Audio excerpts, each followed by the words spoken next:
오늘 강의는 어제 있었던 이재명의 선거법 위반, 허위사실 유포, 항소심에서 무죄가 나왔는데 그 무죄는 앞으로 남은 이재명의 4개의 선거에서 모두 무죄를 부를 수 있을 만큼 아주 중요한 판결이었다. 이런 점을 말씀드리도록 하겠습니다. 이재명의 선거법 위반, 허위사실 유포 이 무죄 판결은 앞으로 남은 4개 재판과 깊은 연관성을 가지고 있습니다. 그러니까 이재명이 이번 항소심을 죽기 살기로 싸워오고 밝혀진 것은 없지만은 뒤에 거래라든가 여러 가지 재판에 간섭을 하려는 노력을 많이 했을 것이라 이런 추측을 하는 겁니다. 왜냐하면은 어제 허위사실 유포 항소심에서 이재명은 국토부에 협박이 있었다는 이런 허위사실에 대해서 재판부는 허위사실을 한 적이 없다. 뭐 그런 협박을 느낄 수 있다. 이렇게 판결이 났으니까 대장동 백현동 사건에 있어서 이재명이가 진행했던 사업이 정당했다는 그런 의미를 내포하고 있고, 실질적으로 이 사건은 국토부의 묵시적인 협박 때문에 일어난 일이다. 이렇게 해석이 되는 겁니다. 그러니까 어떤 일이 일어났냐 하니까 백현동 사건의 청탁 혹은 뇌물 혐의로 대법원에서 징역 5년이 판결이 된 김인석, 청탁 혐의로 징역 5년이 대법원에서 판결이 났는데 청탁을 했다는 김인석은 5년 법정 최고형을 받아서 구속이 돼 있고 징역을 살고 있고, 청탁을 받은 성남시장이었던 이재명은 무죄가 되는 이런 일이 벌어진 겁니다. 그러니까 이재명 재판은 완전히 뒤죽박죽이다 이런 말입니다. 왜냐하면 위정교사 사건에서도 위정을 한 김진성은 유죄를 받았는데 서로 전화했 의미로 교사를 한 이재명이 무죄를 받은 겁니다. 그것처럼 청탁을 한 김인석은 5년 징역을 받았는데 청탁을 받아야 될 성남시장 이재명은 무죄가 된 겁니다.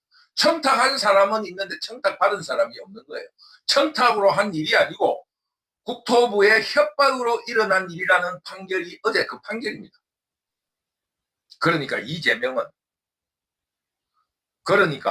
법리나 혹은 논리적 혹은 팩트는 모든 거는 차치하고라도 이번 판결로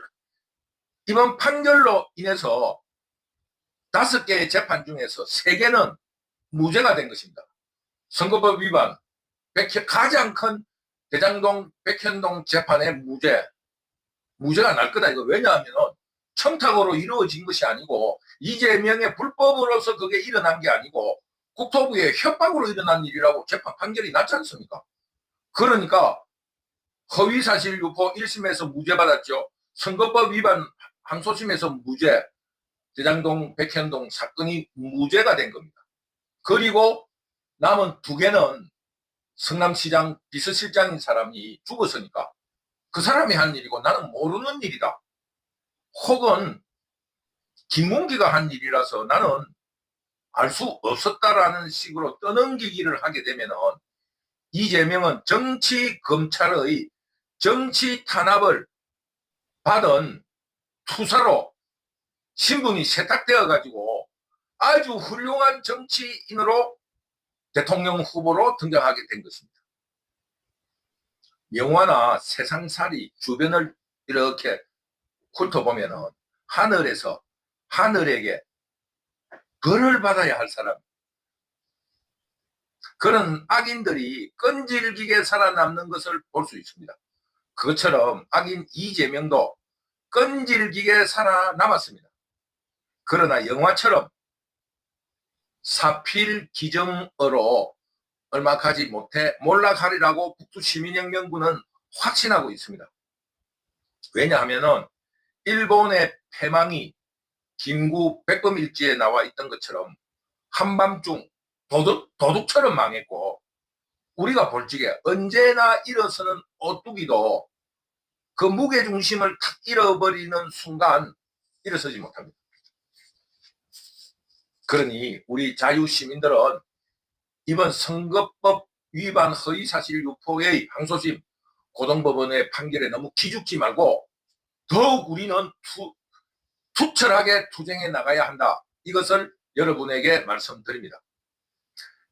그런데 한편으로 이렇게 우리가 살펴보면은 헌법재판소가 아무 죄도 없는 이틀 근무한 이진숙을 탄핵 심판에 소출을 했는데 그 헌법재판소가 이진숙의 탄핵 심판에서 기각을 시키는 중에 4대4의 심판을 내놓으면서 국민들이 헌법재판관이 법리에 따라 판결하는 것이 아니라 진영이나 이념에 따라 편파적인 판정을 한다는 인식을 국민에게 깊이 심어줬습니다. 그런 이유로 헌법재판소의 신뢰는 땅에 떨어지고 말았고 그들의 탄핵 심판을 국민들이 신뢰하지 않습니다. 이것처럼 어제 이재명의 선거법상의 허위사실유포 항소심의 무죄도 사법부에 대한 불신을 국민의 내리에 깊이 심어놓는 역할을 하게 될 것입니다. 그러니까 앞에서 말한 이재명에 대한 여러 가지 재판에 비논리성과 함께 이념에 충실한 편파 판정이라는 이런 인식은 지금 일어난 탄핵 정변, 그 공산 좌파들의 내란 행위에서 어떠한 이 사건의 지금 변화를 불러올 수 있을 것인가 우리 모두 관심 있게 지켜볼 수 있을 겁니다. 그리고 국민들이 눈밭에서 밤을 새우며 윤석열 대통령 지키기와 자유 대한민국을 지키기 위한 노력과 함께 한국의 정통 자유주의인 기독교 세력과 2030의 등장을 불러왔습니다. 그래서 국민들에게 큰 감동을 주었지만 아직 이 정치 환경이 변한 것은 하나도 없습니다. 잡종 이재명도 여전히 건재하고 이재명이 일극체제로 만들어낸 민주당과 민주당이 절대 다수인 국회도 변함이 없습니다. 그리고 자유민주주의를 대변하는 국민의힘 당은 여전히 비겁하고 기회주의자이면서 내부적으로 배신자들이 득실거리는 잡탕 정당인 것 또한 여전합니다. 이 말을 왜 하느냐 하면은 결국 자유대한민국을 지켜내고 발전시킬 세력은 국민들 밖에 없다는 것을 우리 모두가 깨닫고 우리 시민들이 더욱 용기를 내서 윤석열 대통령 지키기와 자유대한민국 지키기에 나서야 한다. 이런 점을 말씀드립니다. 그러므로 어제 이재명의 선거법 위반 허위사실 유포의 항소심에서 무죄가 난 것은 사법부에 대한 국민들의 불신을 불러일으켜서 어쩌면은 그 투쟁의 전선을 단순화시킨 그런 역할도 하리라고 믿습니다. 다양하게 싸울 것이 아니라 이제는 사법부를 개혁하는 데 집중함으로써 자유 대한민국을 지킬 수 있을 것이다. 이런 단순 논리로 발전할 수도 있다. 쉽게 말하면 어제 사법부의 횡포로 투쟁이 복잡해진 것이 아니라 단순화되었다. 이런 점을 말씀드리는 겁니다. 그러니까 자유우파 시민들은 실망하지 말고 애국심을 더욱 굳건히 하고 자유우파 시민들을 통합하여 정의와 도덕심을 상실하고 공산 이념을 바탕으로 파쇼 독재화하는 자유 대한민국을 지켜내는 그 싸움을 처절하게 계속해 나가야 된다. 이제는 질긴 놈이 이긴다라는 이런 신념으로 우리 모두 힘차게 투쟁해 나갈 것을 당부드립니다. 오늘도 북두시민혁명군 유튜브를 시청해 주셔서 감사합니다. 감사합니다.